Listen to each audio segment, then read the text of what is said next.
Segundo crenças hindus, Mamuni Mayan é reverenciado como Visvakarman, o Senhor da Criação, a divindade que planejou e criou a estrutura divina do universo. Mas esse Deus teria mesmo sido uma entidade extraterrestre, como acreditam alguns teóricos?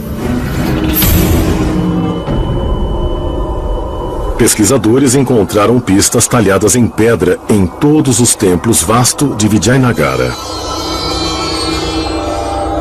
Vijayanagara teria uma cidade que ligava os homens aos deuses.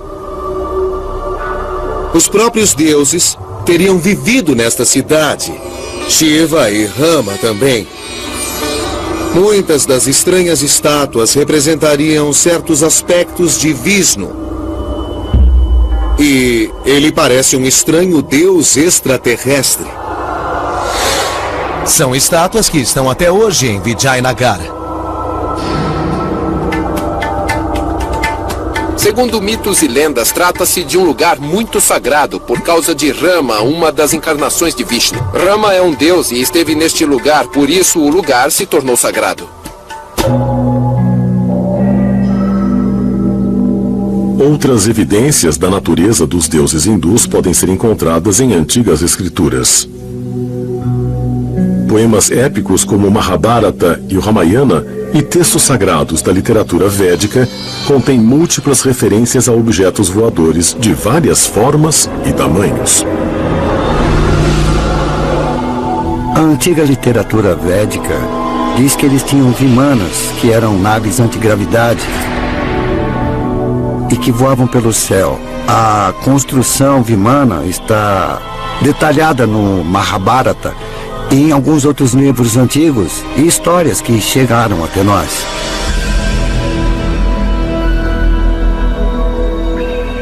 Em Vijayanagara encontramos a tradicional arquitetura Vastu. Portanto, nós vemos templos de pedra cuja forma é cônica. Então, a arquitetura em si era um tipo de cópia das naves espaciais ou foguetes, que eles chamavam de vimanas. Em Vijayanagara, eles usaram a tecnologia Vastu. Essa tecnologia foi usada para construir naves voadoras. Essa tecnologia possibilitou a criação de armas e talvez até de uma energia capaz de alimentar uma espaçonave.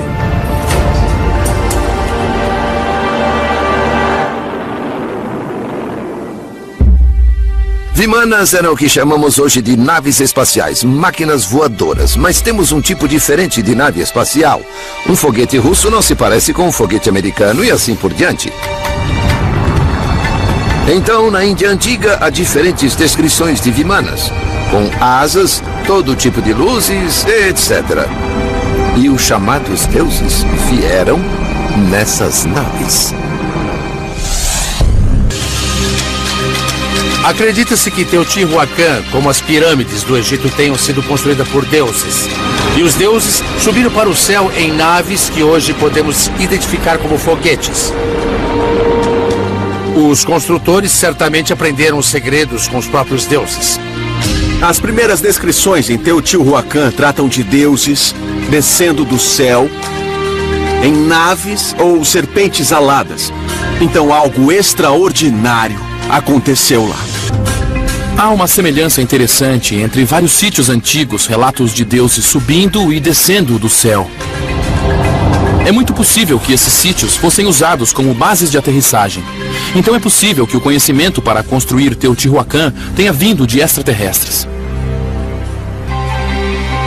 Segundo estudiosos, o traçado moderno de Teotihuacan sugere que seus construtores dominavam não só a arquitetura, como tinham conhecimentos complexos de matemática e astronomia.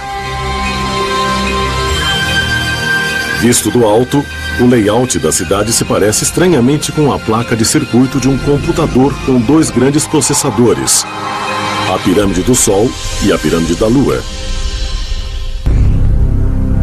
O povo do sul da Índia teria mesmo aprendido técnicas avançadas de construção com o fim de canalizar energia cósmica. E nesse caso, isso teria sido feito para que o homem pudesse se conectar com mundos distantes, como acreditam certos teóricos? Vijayanagar teria sido uma das muitas cidades em todo o planeta construídas pelos deuses extraterrestres. Era parte de uma rede de cidades antigas em todo o planeta, que incluía cidades megalíticas na América do Sul, em ilhas do Pacífico, na Índia, no Egito e na África, e em regiões do Oriente Médio. Foi uma das cidades especiais que eles construíram milhares de anos atrás. Quando nos deparamos com pirâmides semelhantes, como as de Teotihuacan e as de Gizé, somos levados a pensar que os mesmos construtores, os mesmos arquitetos, estão por trás desses gigantescos conjuntos. Mas talvez o aspecto mais intrigante de Teotihuacan seja a descoberta por arqueólogos de que numerosas construções estão repletas de incrustações de mica, um mineral encontrado apenas a 4.800 quilômetros de distância no Brasil. Por séculos, arqueólogos, teólogos e estudiosos debatem o local e até mesmo a existência do maior de todos os mundos perdidos: o Jardim do Éden da Bíblia. Foi aqui, de acordo com o livro hebraico de Gênesis, que um paraíso uma vez existiu. Um paraíso onde os primeiros seres humanos, Adão e Eva, foram de fato criados por Deus. Quando nós olhamos para o Jardim do Éden, sabemos que há de fato uma descrição física de onde ele era. É dito que 4 rios específicos saíam dele, ou de perto dele. Então podemos de fato procurá-lo. 2 destes rios, os rios Tigre e Eufrates, são bem conhecidos. Eles correm por onde é hoje o Iraque. Os outros 2 rios descritos não são bem conhecidos. Os pesquisadores agora acreditam que o terceiro rio, conhecido como o Rio Karun, atravessa o Irã e se junta ao Eufrates ao norte do Golfo Pérsico. Então, em 2010, imagens de satélite revelaram um rio fóssil, ou um leito seco de rio chamado Wadi Baton, que uma vez fluiu pelo norte da Arábia e também se juntou ao Eufrates. Poderiam esses 2 rios ter sido o local dos rios Pison e Gion? Os rios perdidos mencionados na Bíblia que apontam para a localização real do Jardim do Éden? No livro de Gênesis tem um trecho que diz que 4 rios formam um rio. Então, uma leitura muito atenta indica que quando você junta os 2 rios que estão hoje no Iraque, o Tigre e o Eufrates, com o rio que está no Irã, o Karun, e o rio fóssil na Arábia, você forma um rio, sendo esse o local aproximado ao norte do Golfo Pérsico. E de acordo com a Bíblia, esse único rio corria pelo Jardim do Éden. Então, com base em imagens do local e uma leitura atenta do texto hebraico, eu acho que a localização do Jardim do Éden está sob as águas do Golfo Pérsico e não em terra. Os cientistas acreditam que durante a última idade do gelo, as calotas polares tinham 3 quilômetros de altura. E o nível dos oceanos era 50 metros mais baixo do que é hoje. Estudos recentes sugerem que a área do Golfo Pérsico teria sido uma planície seca e fértil do tamanho da Inglaterra, oferecendo um refúgio ideal para alguns dos primeiros humanos fora da África, cerca de 75 mil anos antes. Mas como as calotas polares derreteram ao longo de milhares de anos, as águas do que agora o Oceano Índico inundaram a Terra e formaram o Golfo Pérsico. Durante esse longo período, houve pelo menos 3 episódios de inundações muito importantes, onde você veria uma subida de 9 a 12 metros do nível do mar, da noite para o dia. Será que uma grande inundação, talvez a descrita na história bíblica da Arca de Noé, foi mesmo a responsável pelo desaparecimento do chamado Jardim do Éden? Mas que a prova pode ser encontrada ao se estudar textos sumérios antigos. Mesopotâmia. A mais antiga civilização conhecida da Suméria é de 5.000 a.C. e seu primeiro assentamento no sul da Mesopotâmia foi chamado Eridu. Os sumérios antigos têm uma história maravilhosa. Eles acreditavam que viviam em uma área que era mais ao sul da Suméria da época. E nós sabemos disso porque eles disseram que saíram do mar. Escritos cuneiformes antigos que sobreviveram em tábuas de argila sugerem que os sumérios foram levados para Eridu por seu deus Enki. Os textos cuneiformes também descrevem uma raça alienígena chamada Anunnaki, que veio à Terra e criou o primeiro homem moderno.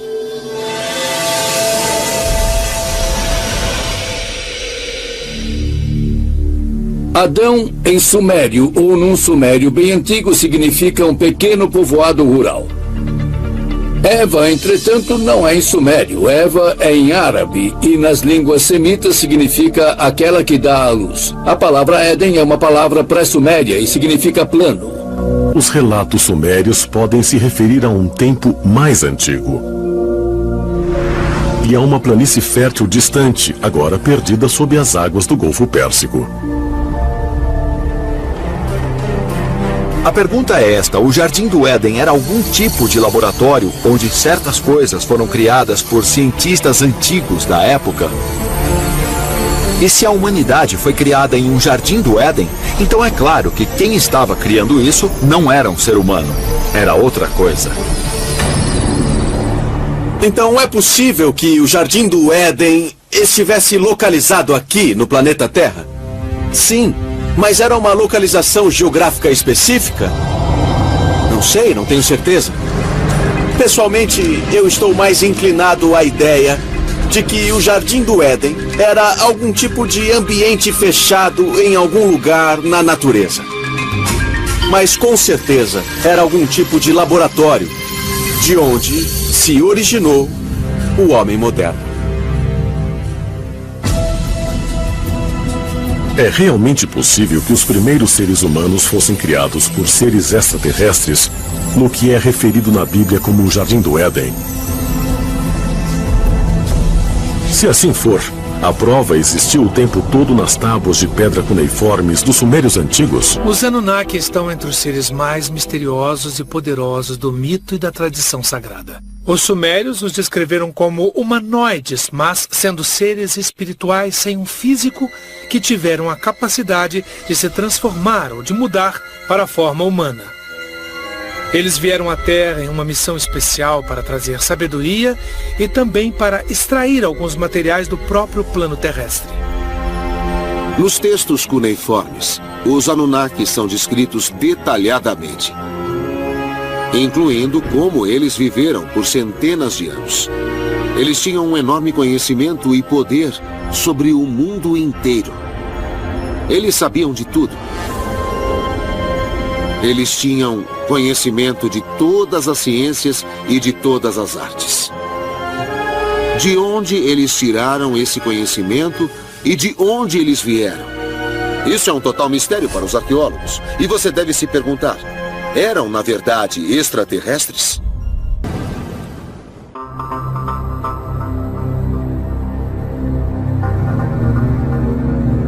Churupaq, centro-sul do Iraque, 1931. Enquanto cavavam nessa antiga cidade suméria, os arqueólogos encontraram o que acreditam ser uma prova concreta de uma inundação de cerca de 2.900 anos antes de Cristo. De acordo com os relatos da lista real sumeriana, o rei Ziusudra foi o último governador sumério antes de haver um grande dilúvio na terra. As escavações da grande cidade de Churupaq tiveram início em 1931. E foi a partir dessas escavações que eles começaram a juntar a história do rei Ziusudra. Na cidade de Churupaq, achamos depósitos de sedimentos que parecem demonstrar ter havido uma inundação cerca de 2.900 anos antes de Cristo. Essa é uma ligação que mostra que o dilúvio bíblico pode ser um fato verídico e de um jeito que consigamos enfim provar essa veracidade. Muitas culturas antigas têm a história do dilúvio, que é intrigante. O fato dos mesopotâmios terem uma história de inundação não é surpreendente, porque a história da Mesopotâmia é repleta de contos contendo os rios Tigre e Eufrates e tentando torná-los úteis à agricultura. Até terem construído o sistema de canal, havia inundações ali que arruinavam cidades. Parece que a história da Arca de Noé talvez não seja uma história originalmente hebraica. Nos textos sumérios, encontramos uma história muito mais antiga do Ziusudra, que também sobreviveu ao dilúvio, que construiu uma arca e que conseguiu salvar parte de sua família também. Isso é só uma coincidência ou isso sugere que, na verdade, o conto bíblico foi baseado na história suméria original? As semelhanças estão ocasionando sugestões de que talvez o relato bíblico seja pautado, de certa maneira, nos relatos mesopotâmicos. Minha intuição é que, certamente, os escritores bíblicos tenham adaptado isso pelas próprias razões teológicas deles. No relato bíblico, a justificativa para o dilúvio é o pecado humano. E então, o que o escritor da Bíblia fez foi usar os relatos das inundações, no intuito de provar uma razão teológica do porquê elas ocorreram. De acordo com a antiga lenda suméria, o grande dilúvio não foi um evento natural, mas foi guiado pelo deus Enlil, que estava cansado do barulho dos seres humanos. Dos Anunnaki que vieram à Terra, essencialmente tiveram dois líderes. Enlil, que estava na lei, ele era o filho legítimo de Anu, o rei do planeta Nibiru, e seu meio-irmão Enki, que na verdade era o primogênito. Eles estavam no comando da Terra. A procriação estava fora de controle. Enlil ficou furioso e decidiu que ia exterminar todos os seres humanos, criando o que hoje conhecemos como Dilúvio de Noé. Enlil pensou que os seres humanos deviam ser liquidados. Eles eram problemáticos demais. E Enki, como Prometeu dos gregos, ficou ao lado dos humanos e disse não. Eles devem ser preservados. Conta a lenda que Enki alertou o rei Ziusudra que construísse um barco para que ele ficasse salvo de um grande dilúvio. Assim como Noé foi instruído a construir uma arca nas histórias da Bíblia hebraica. Essas duas histórias podem ter as suas origens em fatos históricos? Em Ur e em outras cidades temos provas de inundações, de imensas inundações. Algumas pessoas estão associando isso à história do dilúvio de Noé e a histórias de inundações em outras culturas. Então acho que temos uma tendência onde cada vez mais pessoas duvidam dos mitos, questionam as lendas, mas na verdade com maiores pesquisas descobrimos que a história tem uma base verídica. E de forma bem clara podemos fazer uma opção, fingir que tudo isso é um mito e que isso não existe. Ou então aceitar como nossos antepassados nos deixaram. E então confrontar isso com a possibilidade de estarmos de fato falando de seres extraterrestres incríveis, com a expectativa de vida que podia ser algo normal no lugar de onde vieram, mas que com certeza para o planeta Terra era algo extraordinário. Ou será que a história de Noé pode ser baseada na história de um deus Anunnaki que estava aborrecido? Um deus